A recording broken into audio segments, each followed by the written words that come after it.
Hello students, welcome to my channel. तो आज की इस वीडियो में हम आपके BA third semester medieval history का यूनिट नंबर 1 का पार्ट 2 पढ़ने वाले हैं।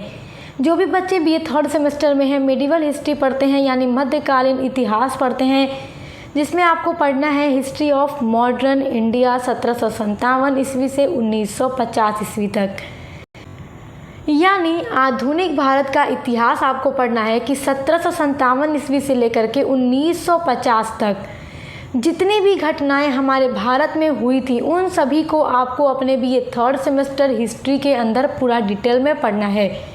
और आज का ये वीडियो यूनिट नंबर 1 का पार्ट 2 है। यूनिट नंबर 1 में आपको पढ़ना है यूरोपीय कंपनियों का भारत में आगमन। तो यूरोपीय कंपनियां जो भारत में आई तो वो हमने इसके पहले वाले वीडियो में पूरा क्रम में एक सीक्वेंस में पढ़ लिया था, और आज की वीडियो में हम उनके बारे में अलग अलग से पढ़ेंगे, क्योंकि तो आपको पता ही है सबसे पहले पुर्तगाल आए, फिर डच आए, अंग्रेज़ आए, उनके बाद फ्रांसीसी आए। तो उनके जो आने का क्रम है वो हमने देखा था, और उन्होंने आकर जो भारत में अपनी अलग अलग स्थानों पे जो अपनी पहली फैक्ट्री स्थापित की थी या कोठी स्थापित की थी वो सब हमने डिटेल में इसके पहली वाली वीडियो में देखा था। तो वो उसके आगे का हम पूरा आज पढ़ने वाले हैं, बहुत डिटेल में पढ़ेंगे। वीडियो आपके लिए बहुत इंपॉर्टेंट होने वाली है, और इसी तरह से हर एक सब्जेक्ट की क्लास हमारे चैनल पे न्यू सिलेबस के अकॉर्डिंग कंप्लीट कराई जा रही है। देखिए, अगर आप लोग ये थर्ड सेमेस्टर में एंशिएंट हिस्ट्री पढ़ते हैं तो उसका सिलेबस दूसरा है, और अगर आप हिस्ट्री पढ़ते हैं जिसमें आपको मेडिवल हिस्ट्री पढ़ना है उसका सिलेबस दूसरा है।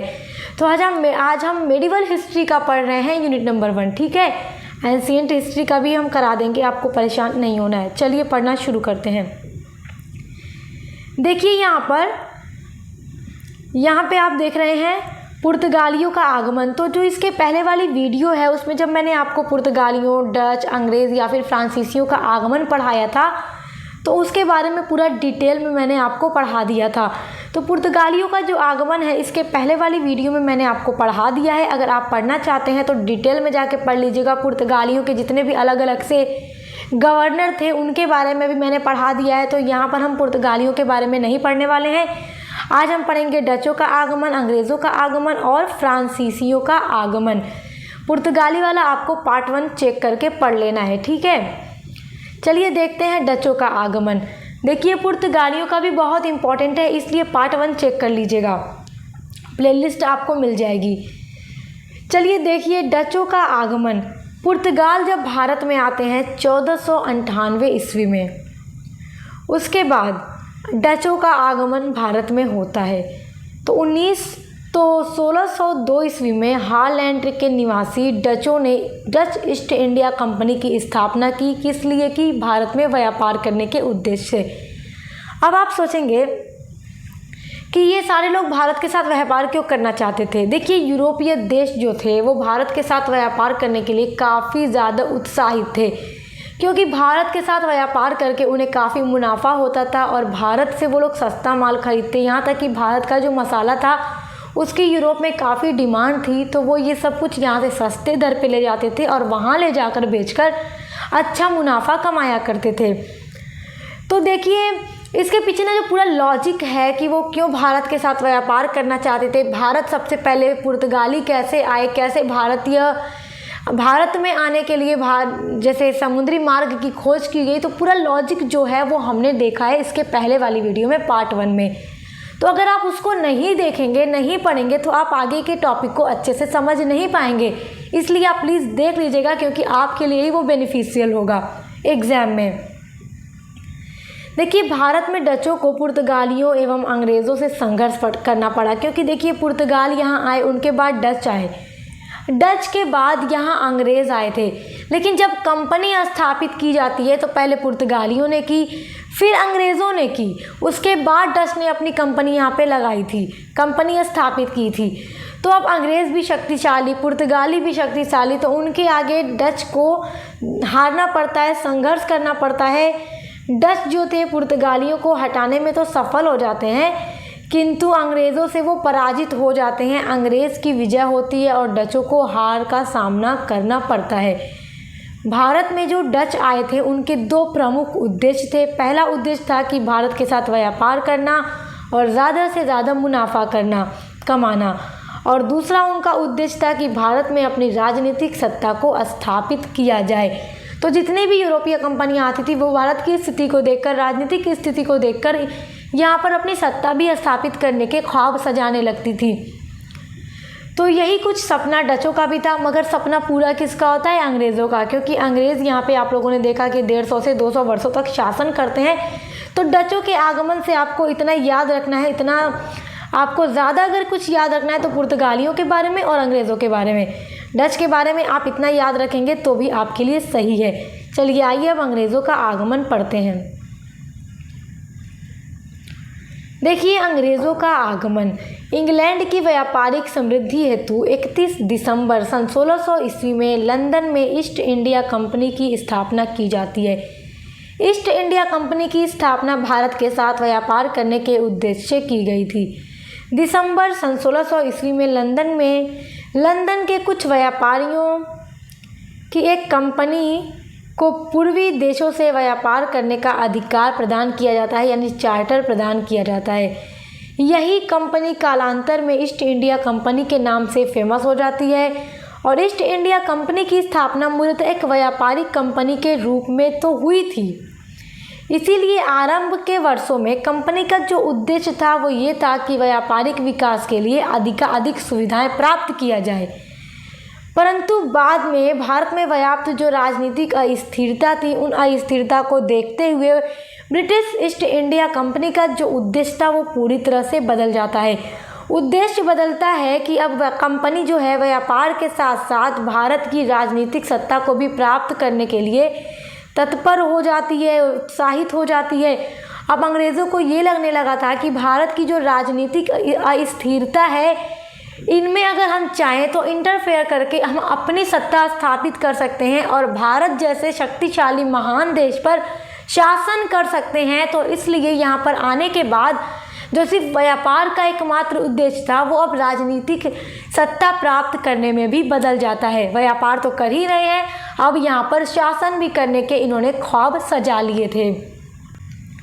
कैप्टन हॉकिंस जो कि सन 1611 ईस्वी में भारत आते हैं, उसके बाद सर थॉमस रो 1625 ईस्वी में जहांगीर से भारत में व्यापार करने की अनुमति प्राप्त कर लेते हैं। अब आप देखेंगे कि जब ये लोग भारत आए थे उस समय भारत में मुग़ल वंश चल रहा था, मुग़लों का शासन था। और मुग़ल के जो बादशाह थे, शहंशाह जो थे वो कौन से थे? जहांगीर थे। जहांगीर का शासनकाल था यहाँ पर। तो सर थॉमस रो और कैप्टन हॉकिंस आते हैं भारत में अंग्रेज़ों के राजदूत बनकर। ब्रिटेन से ये आते हैं कि हम भारत के साथ व्यापार करना चाहते हैं। इसके पश्चात अंग्रेज़ों ने पहले डचों को हटाया, उसके बाद फ्रांसीसियों को हटाकर भारतीय व्यापार पर अपना एकाधिकार स्थापित कर लिया, क्योंकि अंग्रेज़ों की यहाँ पर चुनौती थी, क्योंकि डच भी यहाँ पर व्यापार और सत्ता स्थापित करना चाहते थे और फ्रांसीसियों का भी सेम यही उद्देश्य था। तो अब अपने आप को यहाँ पे शक्तिशाली बनाने के लिए अंग्रेज़ों को संघर्ष करना पड़ता है डचों के साथ और फ्रांसीसियों के साथ, लेकिन दोनों को ही ये खदेड़ कर यहाँ पर अपनी स्थिति मजबूत कर लेते हैं। तो अंग्रेज़ों का आगमन जो है कुछ इस तरह से होता है। और फिर आप जैसे ही आगे यूनिट्स में पढ़ेंगे, इसी सिलेबस में आप देखेंगे कि कैसे कंपनी से क्राउन तक का सफ़र होता है, कैसे ये लोग युद्ध कर करके अपनी स्थिति मजबूत पर मजबूत बनाते चले जाते हैं। अभी आपका जो यूनिट नंबर 1 चल रहा है, तो आप बस ये देखिए कि अंग्रेज़ आए कैसे, किस उद्देश्य से आए और कैसे इनका उद्देश्य बदलता चला गया। तो आई होप आप ये समझ गए होंगे। अगर आप हमारे साथ जुड़े रहेंगे तो आपको अपने किसी भी सब्जेक्ट की कोई टेंशन नहीं लेना होगा, क्योंकि हमारे चैनल पे सब कुछ पूरा डिटेल में कराया जाता है। तो आपको बिल्कुल भी परेशान होने की ज़रूरत नहीं है। अब देखेंगे अगला है फ्रांसीसियों का आगमन। जैसे कि एक क्रम में हम देख रहे हैं, पहले पुर्तगाली आए, डच आए, अंग्रेज़ आए, अब फ्रांसीसी आते हैं। तो ये कब आते हैं, किस उद्देश्य से आते हैं, क्या इनके उद्देश्य से, तो सारा कुछ हम देख लेते हैं यहाँ पर। बहुत इम्पोर्टेंट है। देखिए 1644 ईस्वी में फ्रांसीसियों ने फ्रेंच ईस्ट इंडिया कंपनी की स्थापना की थी भारत में व्यापार करने के लिए। फ्रांसीसियों ने पांडिचेरी यानी कि और चंद्रनगर में व्यापारिक कोठियां स्थापित कर भारत में अपना व्यापार शुरू कर दिया था। 1674 ईस्वी में, ठीक है, अपनी कोठी स्थापित की थी पांडिचेरी में। और कहाँ पर? चंद्रनगर में। नोट कर लीजिए, ऑब्जेक्टिव्स टाइप जिनका पेपर होता है तो इम्पॉर्टेंट है। धीरे धीरे उन्होंने कई उपनिवेश अपने यहाँ पर स्थापित कर लिए और फ्रांसीसी गवर्नर डुप्ले ने भारत में फ्रांसीसी साम्राज्य स्थापित करने का भी पूरा प्रयास किया कि यहाँ पर हम व्यापार के साथ साथ अपना साम्राज्य स्थापित करेंगे, यहाँ पे शासन करेंगे। अब देखिए भारत देश में आने के बाद कैसे इनकी नीयत बदल रही थी। हर एक यूरोपीय कंपनी की आती व्यापार के उद्देश्य थे, मगर ख्वाब यहाँ पे आके देख लेते थे शासन करने का। परिणाम स्वरूप क्या होता है कि फ्रांसीसियों और अंग्रेज़ों के बीच में कई युद्ध होते हैं और युद्ध के अंत में फ्रांसीसियों को हार का सामना करना पड़ता है और अंग्रेज़ जीत जाते हैं, क्योंकि अंग्रेज़ का मकसद भी यहाँ पर शासन करना था और व्यापार पर भी अपना पूरा एकाधिकार जमाना था। और सेम यही उद्देश्य अब फ्रांसीसियों का भी था। तो अंग्रेज़ों ने तो डच को हराया, उसके बाद उनके आगे एक और दूसरी चुनौती थी और वो थी फ्रांसीसी। तो फ्रांसीसियों के साथ संघर्ष होता है और आप देखेंगे कि हिस्ट्री में फ्रांसीसी और अंग्रेज़ के बीच जो संघर्ष हुआ, जो युद्ध हुआ, उसको कर्नाटक के युद्ध के नाम से जाना जाता है, जो आपको आगे पढ़ना है। इस प्रकार 17वीं शताब्दी में डच, फ्रांसीसी और अंग्रेज़ों के बीच व्यापारिक और साम्राज्यवादी प्रतिस्पर्धा उत्पन्न हो जाती है। व्यापारिक प्रतिस्पर्धा का मतलब कि भारत में व्यापार हम करेंगे, प्रतिस्पर्धा का मतलब कंपटीशन होता है। समझ लीजिए कि यहाँ पे संघर्ष हो रहा है डच में, अंग्रेज़ में, फ्रांसीसी में, कि हम यहाँ बढ़ चढ़ के रहेंगे, हमारा अधिकार होगा। साम्राज्यवादी प्रतिस्पर्धा यानी कि हम यहाँ पर शासन करेंगे, तुमको हटा के रहेंगे तो हटा के रहेंगे, मगर हटता कौन है? फ्रांसीसी और डच दोनों, क्योंकि अंग्रेज़ युद्ध में जीत जाते हैं। परिणाम स्वरूप इन शक्तियों के बीच में कई सारे युद्ध होते हैं, किंतु अंग्रेज़ों को ही सफलता प्राप्त हो जाती है। तो इस तरह से हमने देखा कि किस तरह से अंग्रेज़, फ्रांसीसी, डच सभी का आगमन भारत में होता है और सभी के उद्देश्य बदलते चले जाते हैं। तो आई होप आप इन सभी टॉपिक को बहुत अच्छे से समझ गए होंगे। और देखिए आपका जो नेक्स्ट टॉपिक होगा वो होगा अंग्रेज़ फ्रांसीसी संघर्ष, जिसको कहा जाता है कर्नाटक का युद्ध। तो कर्नाटक का जो पहला युद्ध हुआ, दूसरा, तीसरा, ये सब युद्ध हुआ। युद्ध के कारण क्या थे? कारण तो आप जानते ही हैं कि दोनों ही यहाँ शासन करना चाहते थे। दोनों के बीच में इसी बात को लेकर जंग होती है, युद्ध होता है, जिसे कर्नाटक के युद्ध के नाम से हम इतिहास में पढ़ते हैं। तो अगला जो टॉपिक होगा आपका वो होगा कर्नाटक का युद्ध, यानी अंग्रेज़ फ्रांसीसी संघर्ष। इस वीडियो में कवर करेंगे तो वीडियो काफ़ी लंबा हो जाएगा, इसलिए इसको मैंने पार्ट 2 में डिवाइड कर दिया है।